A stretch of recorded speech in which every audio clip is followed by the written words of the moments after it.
is focused on the Bhutanese Nepali community here in Central Ohio. But before going to that, I will give you a few ideas about how our program is going to be tonight. In the first half of the program, we will talk about the migration to the United States, migration from refugee camp in Nepal, and some facts and figure about the resettlement program. In the second half of the program, we will go into the details about the Bhutanese community here in Central Ohio. Right, there are many questions. People ask me why you choose to come to Central Ohio, why not California, why not Florida? And definitely we will touch on that, why we choose to come to Central Ohio, the economic opportunity, the affordability, family factors, and so on and so forth. And also how this new population in Central Ohio is impacting life, economy, and business in Central Ohio, the population, and other facts fun about Bhutanese Nepali community in Central Ohio. Right. So in today's program, overall view would be to understand about the Bhutanese Nepalese population in U.S. itself, and as well as in the Central Ohio or the Columbus, or even the broader aspects of the Ohio itself, right? Right. That's the program. So the idea is to educate the larger community and even educate our own community members, right? Right. Sometimes we, forget the facts and figures. Sometimes, we are asked to give those answers. And then it's a good reminder for ourselves also why we came here and what we are doing. Sometimes we caught up in the life and we are so busy that we don't know what we are doing, right? The economic contribution, the impact that the immigrants bring to a local economy, those are very important things that both the immigrant community and the mainstream community need to know. And that's the idea behind our today's show. Yeah, I have seen, sometimes I have encountered with the people that whenever I myself recognize as a community member, and I'm talking about my office or even in some other places when I usually advocate about our community, I usually tell them that I am a member of Bhutanese Nepalese community. And the question they would be asking is, I have never heard about the Bhutanese Nepalese communities. Maybe they are professionals in medical research or the clinical research. That's why they do not come across with this population of the Bhutanese Nepalese community over in Central Ohio. So in that cases, I have to tell them from the basics, from the point of like what happened in the Bhutan, what happened in the Nepal, and how they ended up in the Columbus. So I think we should let the broader aspects of this program is in order to let them know who exactly we are. That's correct. So as you share with me, when I go out into the communities, for example, they invite me to give a talk on maybe cultural training and so on and so forth. They oftentimes ask me, how much is the size of the population? What you do here in Central Ohio? What is your profession? Those kind of questions are relevant because they wanted to know more about the community. And also, when I'm out there talking about the community, I'm trying to educate them. I'm trying to educate them about not only the needs of the community, but the strength as well, right? What we do here, what is our economic conditions and language, those kind of things. And it helps them aware if they are a service provider. And also it provides them with some fun facts. So as you give a good introduction and a good background to go on with, I think we have a very good reason to talk about this community in Central Ohio. What do you think? Yeah, absolutely. That's true.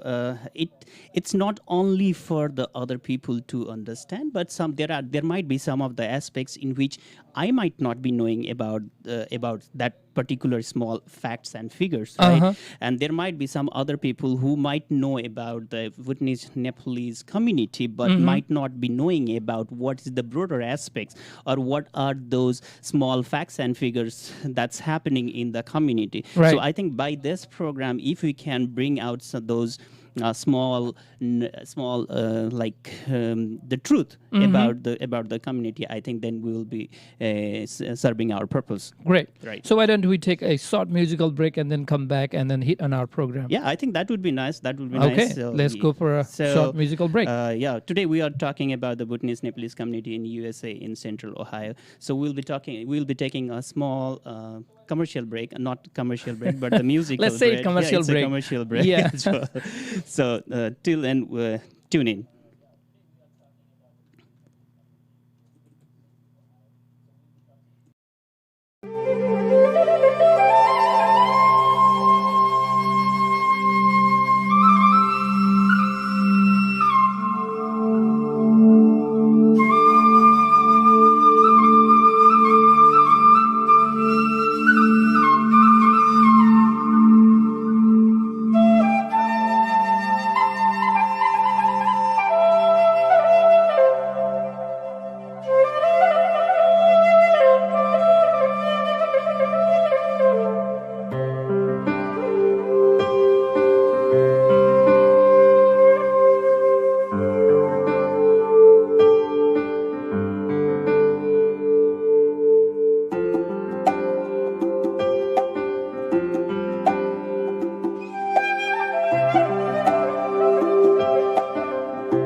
Life is beautiful, and it must be beautiful. Hardly no one wants their life not to be beautiful. In such a beautiful life, people study, they work hard, they build relationship, and whatnot.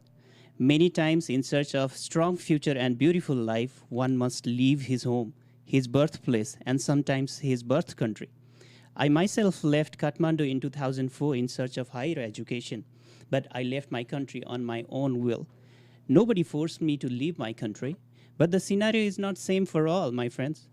Even in this modern world, many individuals and family must leave their homeland behind due to war, due to violence, or due to some natural disasters. Seeking safely and more secure life, people became refugees. In its traditional definition, a refugee refers to a person who has been forced to flee their home country and sought safely beyond its border. Take away home messages, nobody wants to be a refugee. According to UNHCR, today about 70.8 million people are refugees worldwide. and more than half of the world's refugees come from three countries: Syria, Afghanistan, and South Sudan. Back in 1990, a population of around 150,000 Nepali-speaking Bhutanese had to flee from Bhutan due to persecution and ended up living as refugees in eastern Nepal. Almost after living a refugee life for an average of 20 years, Bhutanese Nepal got their chance to establish their life in USA as new Americans. John Crocker says, once you become accustomed to life, you will see its meaning and its incredible beauty. Almost 10 years passed, and the Bhutanese Nepali community has already started to see the beauty of life once again. In today's episodes, we would talk more about the Bhutanese Nepali community in USA confined to Ohio and Columbus. Welcome back after this short musical break.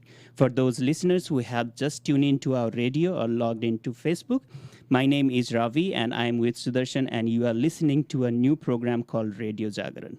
So before the break, we were talking about to discuss about to have a broad knowledge about the Bhutanese Nepalese populations.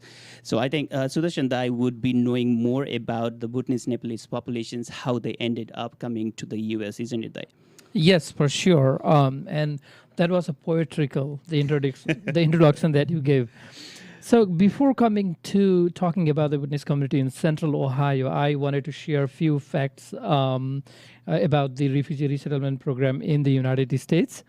In the 1980, Congress passed the Refugee Act, and after 1980, United States actually started receiving refugee from different parts of the world.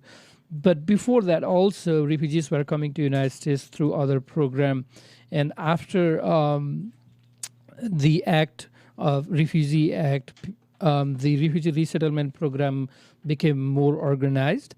And we know that the large number of the Hmong refugees came in the early 80s, and then in the 90s and 2000, refugee from Somalia came to United States, and so on and so forth. There are many refugee communities that arrive in the United States through the refugee resettlement program. Mm-hmm. And refugee resettlement program is actually under the refugee resettlement office, ORR.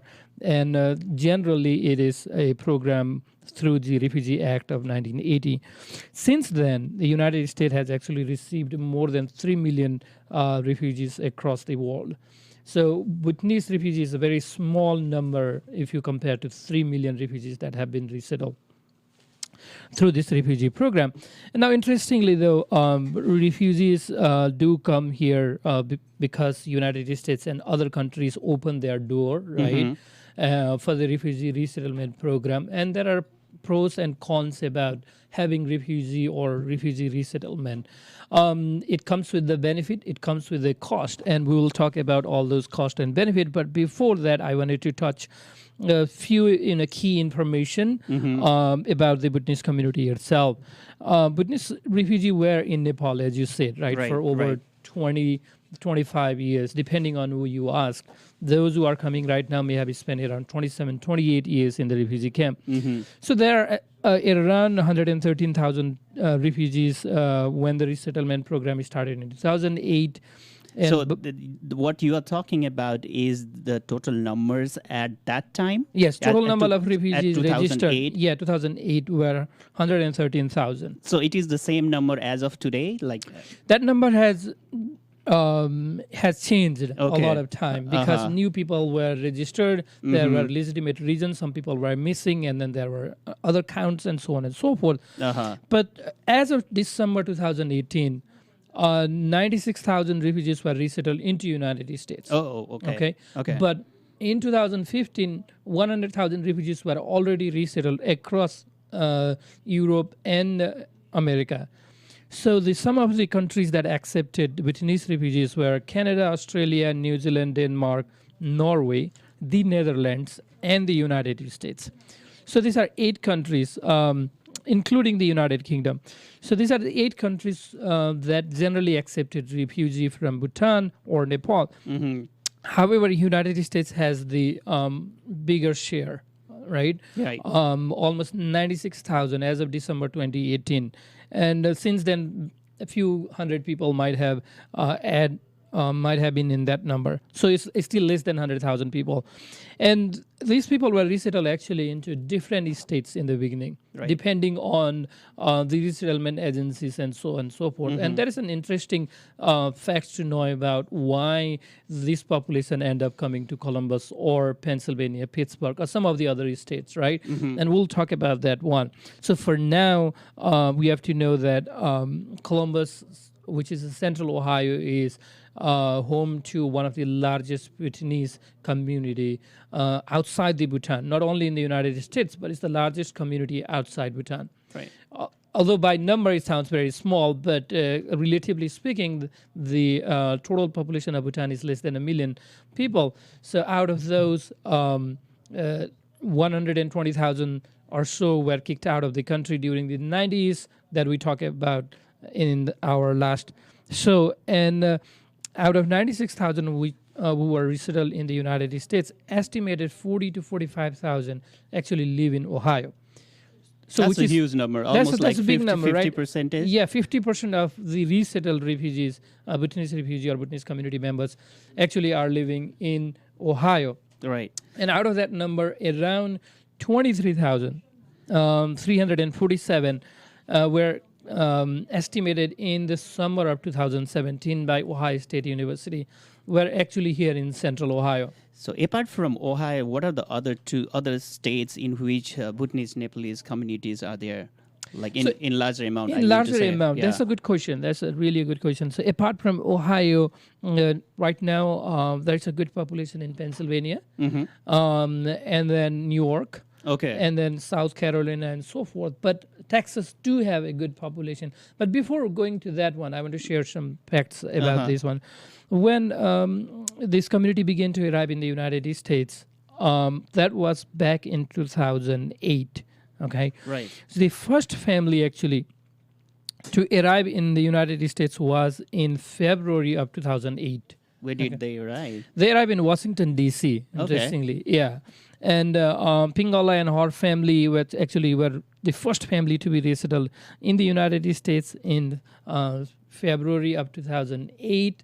And then subsequently, many more people actually joined them. And if you look into the resettlement number, what happened was the peak of resettlement was actually in 2009, 10, 11, 12, and 13. Right? That's where the largest number of people were resettled. In 2008, they resettled roughly 5,000. And in 2009, they resettled 13,000, 12,000, 14,000, 15,000 by 2012. And by 2013, there were 9,000, and it began to decrease to 8,000, 5,000, 5,000, 3,000, and 2,000.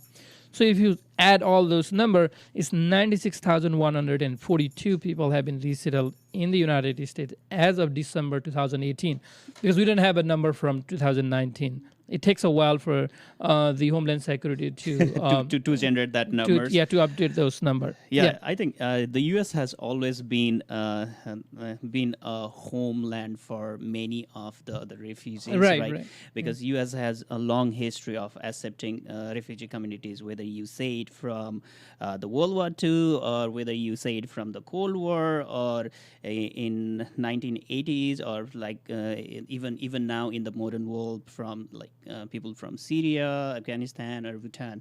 Right. But due to some reasons, I think that the number of the people coming to U.S. or being settled to the U.S. has reduced drastically in today's context. Right.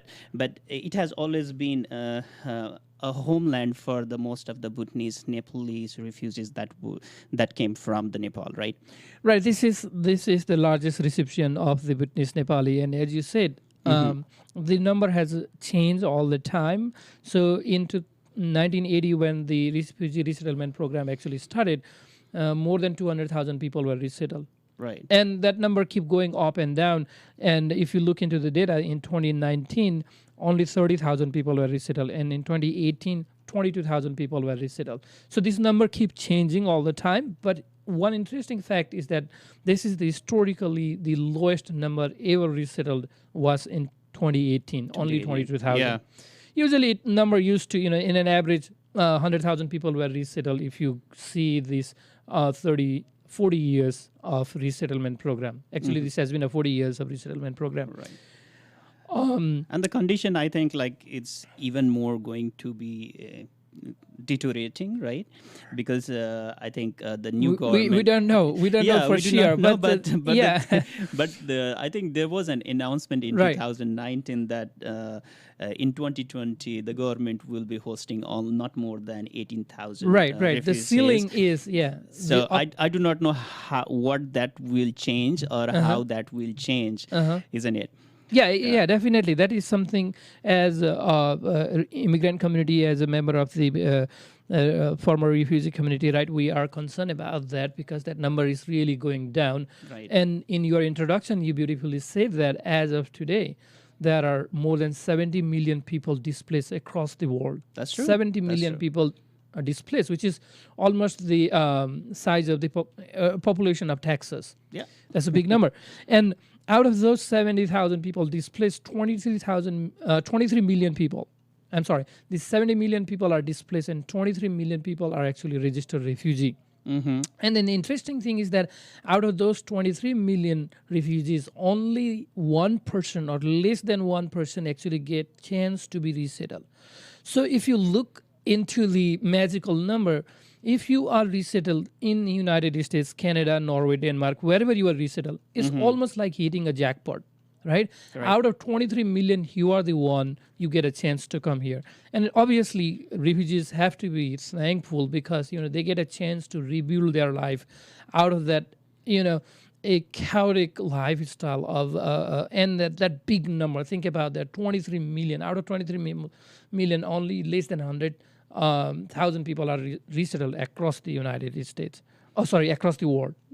And while talking about the refugee, I do not want to use this word frequently. Right, but sometimes you have to because you don't. It depends upon the situations, right?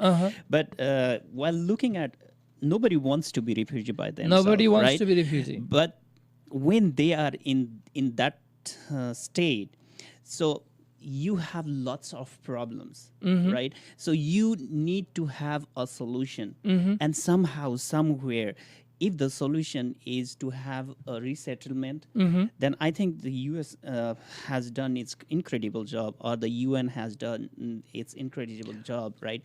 Especially resettling these populations in such an environment where they could get a good educations, where they could at least think of their life, isn't it?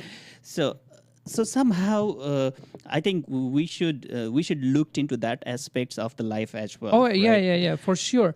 Because, without the coordination of refugee resettlement agencies, UNHCR, IOM, which is the International Migration Agency, and in our case, the host country, Nepal, and the United States, and other 7 resettlement countries, without their coordination and without their goodwill, we would never have been in the United States. Now, we are sincerely thankful to, government of Nepal for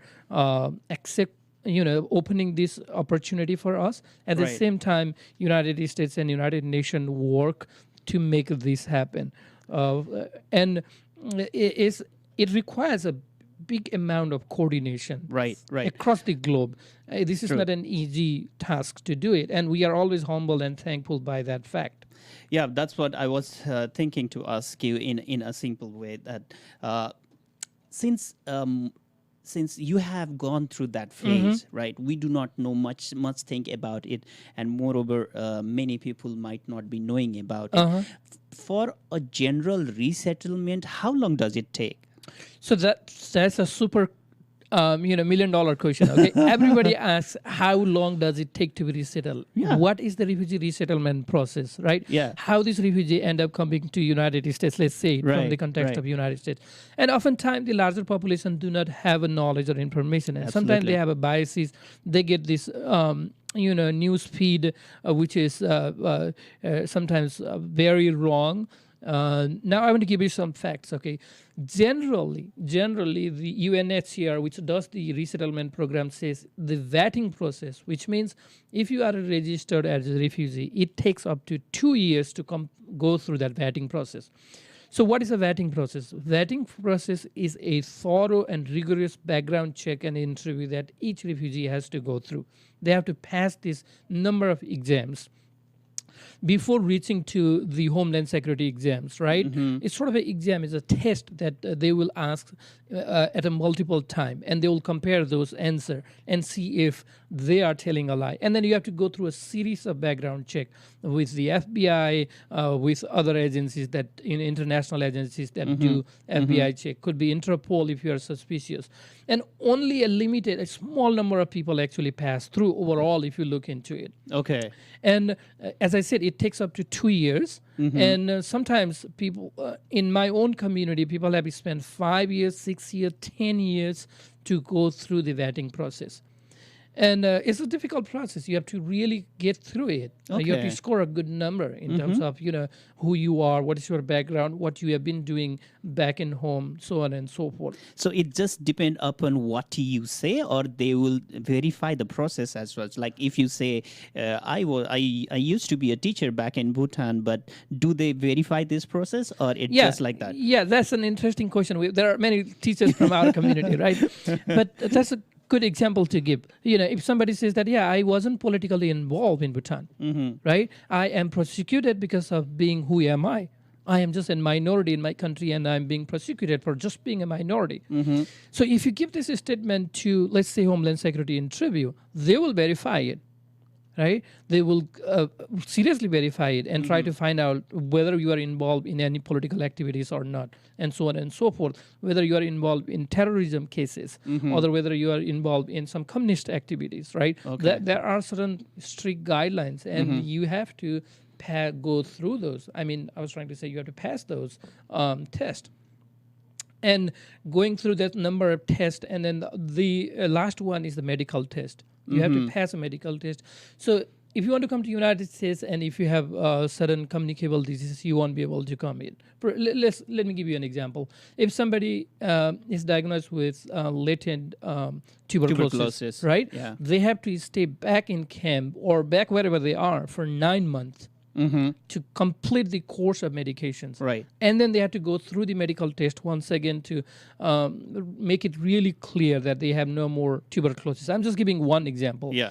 And once it is determined that the person is free of all communicable diseases, then only they can come.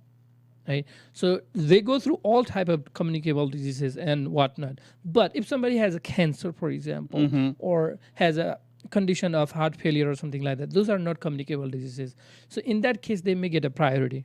Okay. Because in the host country, they may not have the medical expertise to treat that person. So that person may have to come to US or Canada immediately to get a better treatment. So it's only a communicable disease that is contraindications, right? Otherwise, if it's latent disease, then they can pass that medical right. test. If it's a non-communicable disease, then they can pass. But however, when you come to United States, you have to go through the medical screening once again. Okay. And you will be going through similar tests. And once again, if they find you that you have some communicable diseases, you have to be in isolation, no work, nothing else, until and unless you are gone through all those treatment.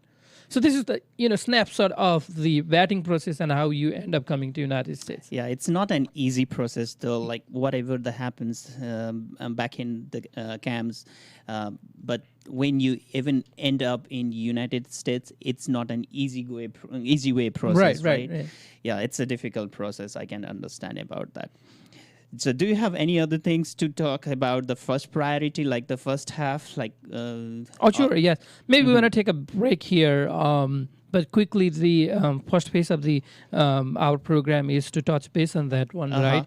Migration to United States. And in the beginning, in 2008, 9, and 10, people were resettled into different states, as I said, mostly in the southern states. Right. That includes Texas, Arizona, and Georgia. These were the three largest recipients of the Bhutanese Nepali community.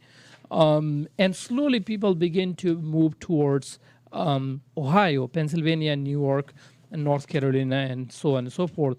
And there's an interesting reason why people are moving towards Ohio. Let's say Ohio. And now by some sort of count, Ohio has the largest Bhutanese Nepali population, and Pennsylvania also has the bigger population. Beside that, New York and North Carolina, I guess, and Texas still has a pretty good number of people, although a lot of people move from Texas.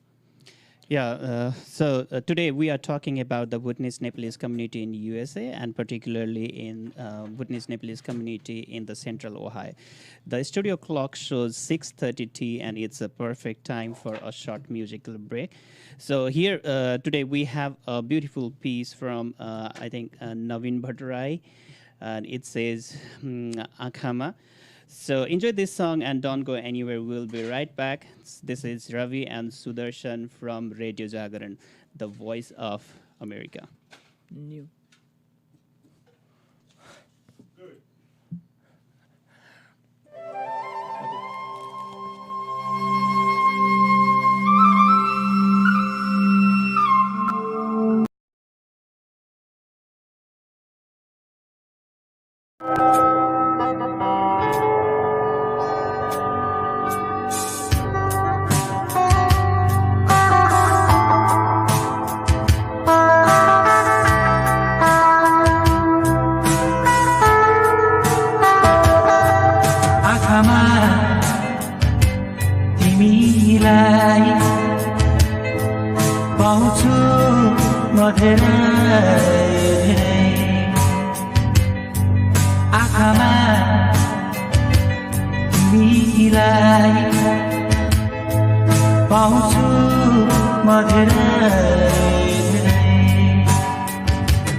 धेरै धेरै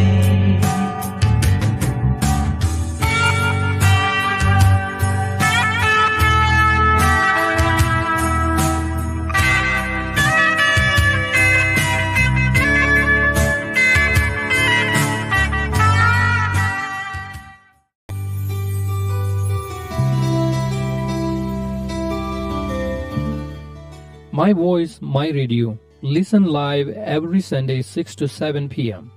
Radio Jagaran. This is the voice of New American. This program is brought to you by APEX1RADIO, the trusted radio station in Central Ohio. APEX1RADIO.com.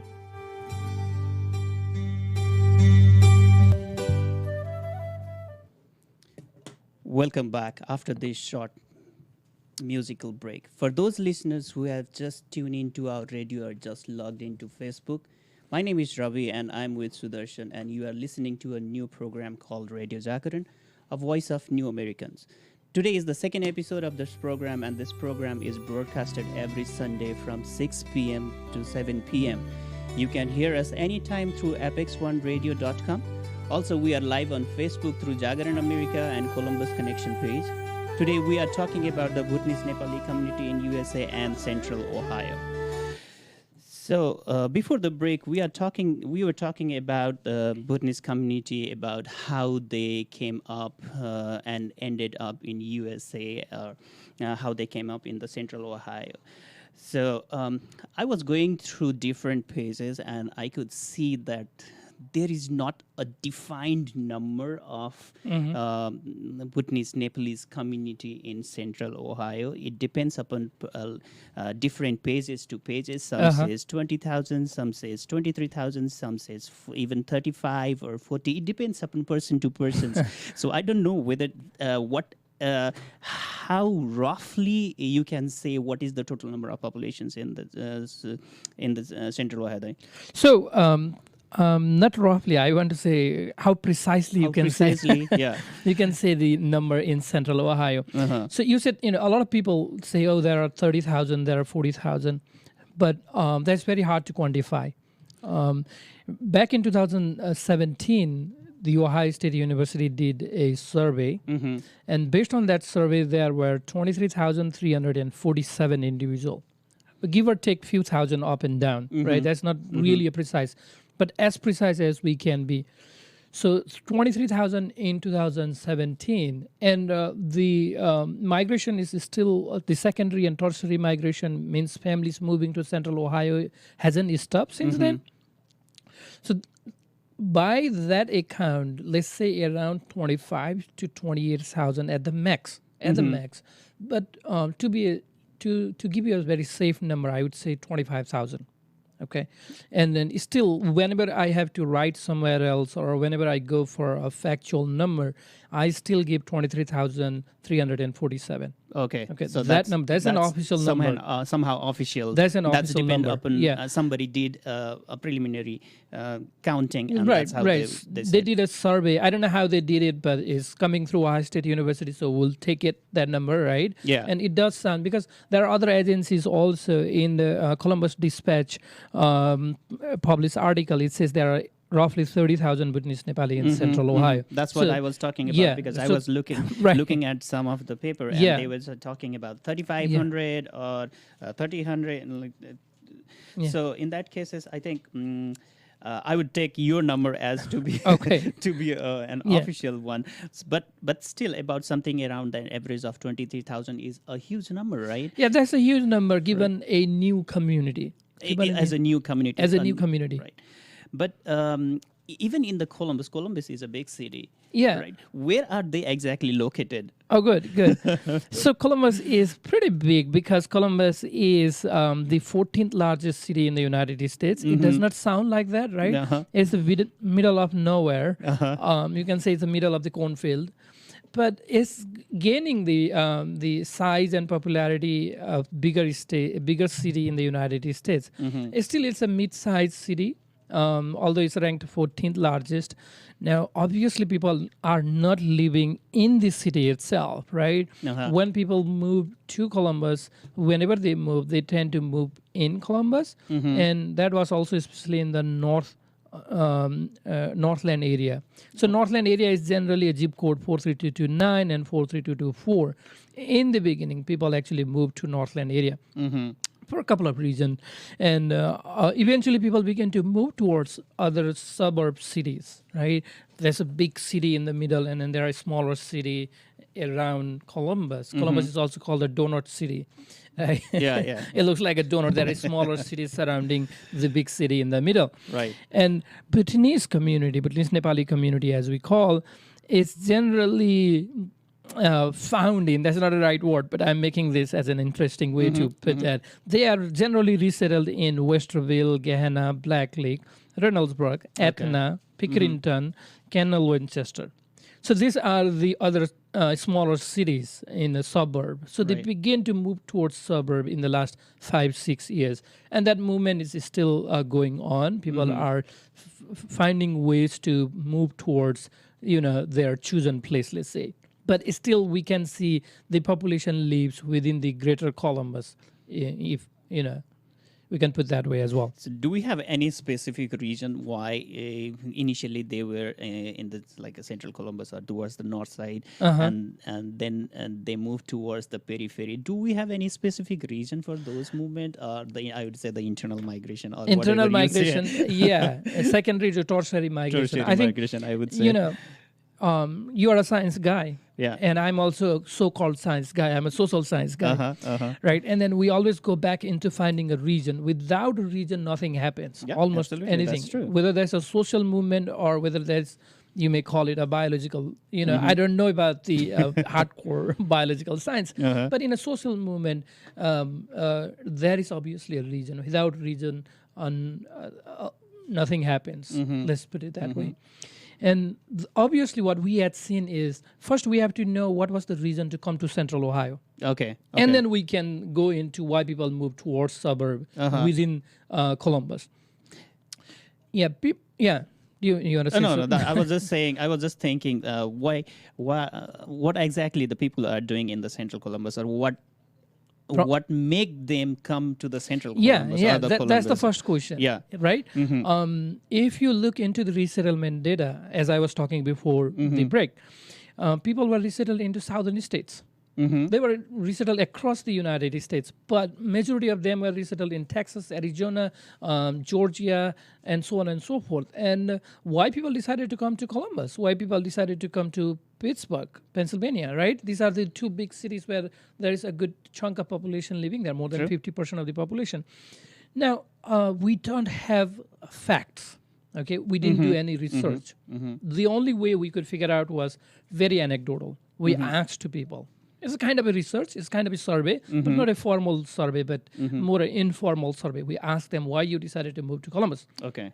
Now, if you look into the migration history, people began to move to Columbus after 2012 only, meaning majority of the people were resettled before 2012. If you remember my number, right? Okay. 13,000, 14,000. These people were resettled in between 2009 and 2012. But people began to move to Columbus after the overall resettlement began to slow down.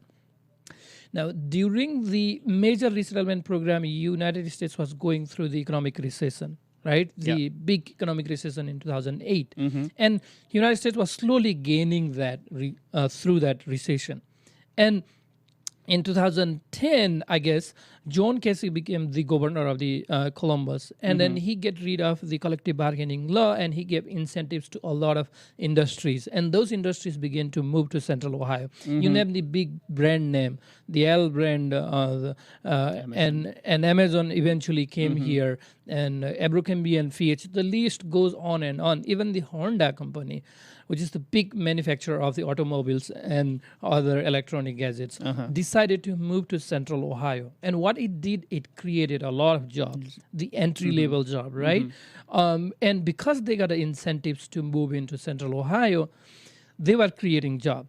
And our folks, think about that, a good majority of our people had never had experience working in an industrial country or industrial nation. They were agriculturists, they were farmers. Right. But the warehouse jobs were suitable for majority of them.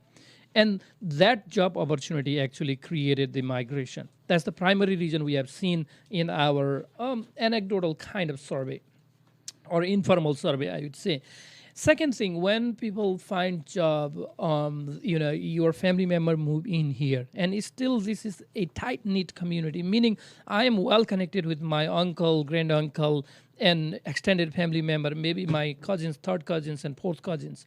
So that family network is always a crucial part of Vietnamese Nepali culture or South Asian culture in general, right? That's you true. need them. There are family events, there are death, there are birth, and so on and so forth. You need the help of your family member, and also for safety and security reason, you choose to be around your own family member. Yeah, And that prompted, the secondary and tertiary migration. Yeah, I think that's very truly said, because what we believe is upon to live with the family, long family, or the huge family we have uncle, we have aunt, we have grandfather, we have grandmother living in the same house, right? So I think that might be one attracting factor. If I have one family member in Ohio or the Columbus, I would love to have my family members who are living in the other states to come to Ohio. Yeah, definitely. That's Right. the reason. Yeah.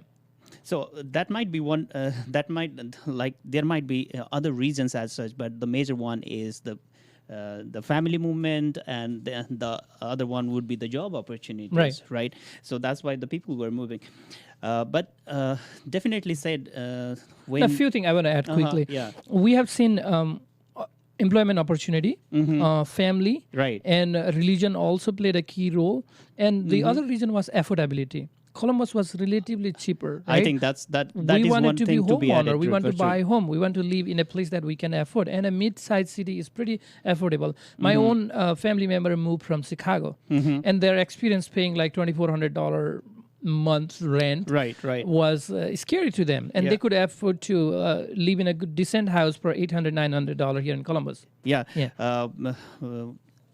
I am not in a refugee status, or I didn't came here As a refugee? as that status, but I came here just for the directly for the job opportunities. But still, I was told by many friends that the living standard in the Ohio state is pretty much good. State of because, Ohio? Yeah. Yeah. So initially, when you start in USA, even with less expenses, you can have a good life. Oh yeah. Right. So that might be the other reason why people wants to move in the Columbus.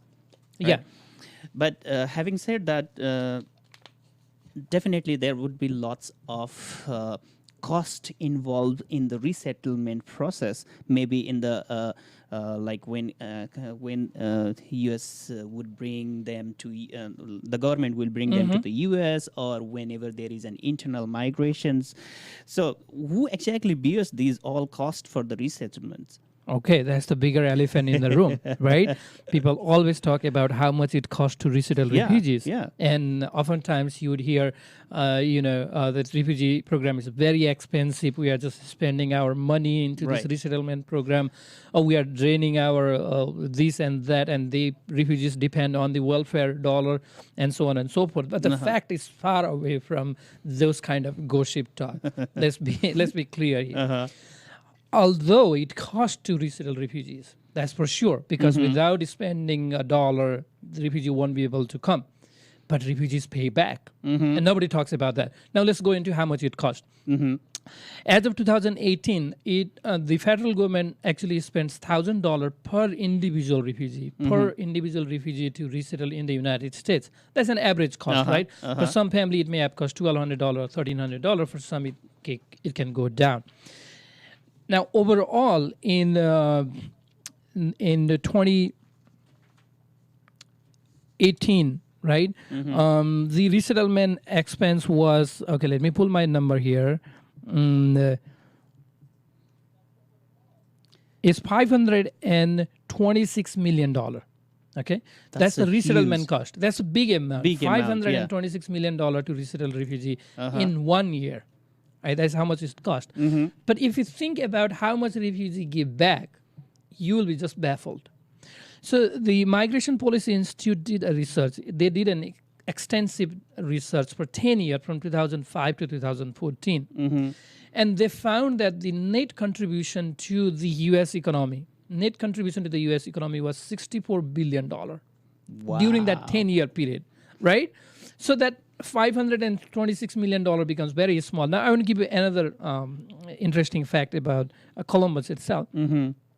Columbus started accepting refugees since 1983. And thus far, the direct resettlement is only around 16,000 here in Central Ohio. Okay. But there was a study done in 2015 called the Refugee Impact Study. That study says that every year in Central Ohio, refugees contribute $1.6 billion with B, not with M.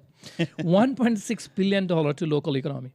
That's a big dollar amount that refugees bring. Now, there are other facts. In one study, they found that in 2015, refugee entrepreneurs who started business in the United States brought around $4.5 billion. They invested in the U.S. economy overall. Now, within Central Ohio, if you look into the Central Ohio, business community is amazingly contributing to the Central Ohio. There are over 50 small businesses, and that includes restaurant, grocery store, home health care, and you name it, jewelry store, and so on and so forth. They generate a small economy within Central Ohio. I only look into the home purchase statistics. I don't have a precise figure, but in the last 7-8 years, over 2,000 homes were purchased by Bhutanese family alone. 2,000 homes. And the average price of the house was $164,000. And if you just calculate tax only, in the last 10 years, if they started buying home in the last 10 years, they contributed around $10 million just buying home. Okay, That's a huge number. That's a huge number. Yeah. That's a big number. That's a big number. And similarly, there are other ways that refugees contribute through tax and so on and so forth. Yeah, well, I can understand the contribution of the Bhutanese Nepalese populations or the other combination or the new American populations in the generating the economy of Central Ohio itself, right? But there might be other things to discuss, like even if they are contributing that much amount to the local economy, but somehow we have to think of how they are living their life. What is the economic status of their economic status of these populations? But with the constraint in the time, we already are going for 6:56, and we have just 4 minutes left. I think we should leave that topic about what is the lifestyle, how is the lifestyle of general Bhutanese Nepalese population, and what are the different problems that they are going through at this point of time for the next episodes. What do you think? Yes, sure, for sure. I want to correct one information, which I was a little bit confused, but I wanted to say the refugee economic contribution in the year 2015, and that was generated by 181,000 refugee entrepreneurs, okay? 181,000, and the total contribution was 4.6 billion. 4.6 billion in the year 2015.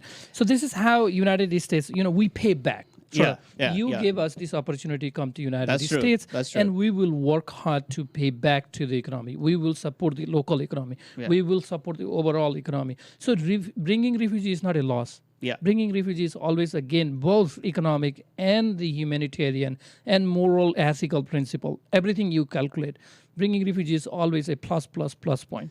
Yeah, I think the takeaway home message is that bringing refugees is not a loss. It's not a loss. It's not a lost cause. Country, yeah, right? It's not a lost cause. I think we are very much near to the end of this program, but what we want to ask our viewers or listeners is that we need your suggestions and feedback. If you want to be even a part of Radio Jagaran, maybe just coming to the show or giving an advertisement, you can contact the Radio Jagaran at www.apex1.radio come or do Facebook Messenger to me or Sudarshan, because your feedback is really important to how we are doing and what we should do more. So do contact us. And next Sunday, we will definitely bring to you more interesting facts and data on what is the living standards and what are the different problems that problems and issues that's going on. And remember, this is Radio Jagaran, and we are live from 6 to 7 p.m. And with a promise to be back next Sunday. I think Sudarshan Dai and Ravi, we should leave you with some beautiful piece of Nepali music. Quick, we have 1 minute left, maybe 30 seconds left. Please do contact us, give your feedback, and also if you are looking for opportunity to promote your business, please do not hesitate to reach out to us. We will definitely want you to promote your business during our show time, right? Which is good for you and good for everybody, right? People wanted to know about your restaurant or your other businesses, you name it. So also, please give us a feedback, as Robbie said, and we are done for today. We may have a remaining few seconds, and I wanted to hand over to Robbie. Yeah, that's fine. So till next Sunday, stay well, and it's a beginning of a new week. So wish you a stay happy warm. new week. Yeah, stay it's warm. pretty cold. Stay warm. Yeah, and thank you, and once again, namaste. Namaste, everyone. Thank you, and good night, and see you next week.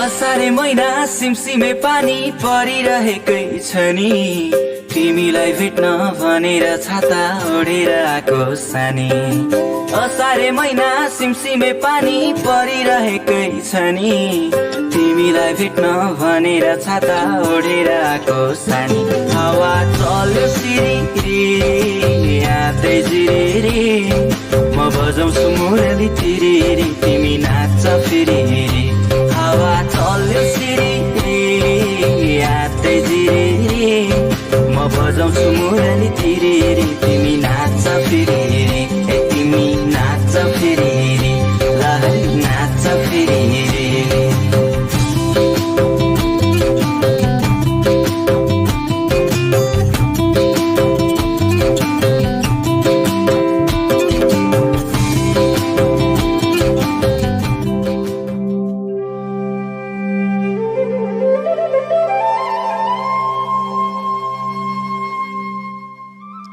Radio Jagaran, the voice of New American. You can join us anytime, anywhere at www.APEX1RADIO.com. We bring right to you the latest news, updates, interviews, and entertainment. This is all in one program by Radio Jagaran at APEX1 Radio. Do not forget to find us every Sunday from 6 p.m. to 7 p.m. Eastern US time. Or you can log in to APEX1RADIO.com. We are live on Facebook with primetime shows. Remember, Radio Jagaran is the voice of New American from Central Ohio to the world.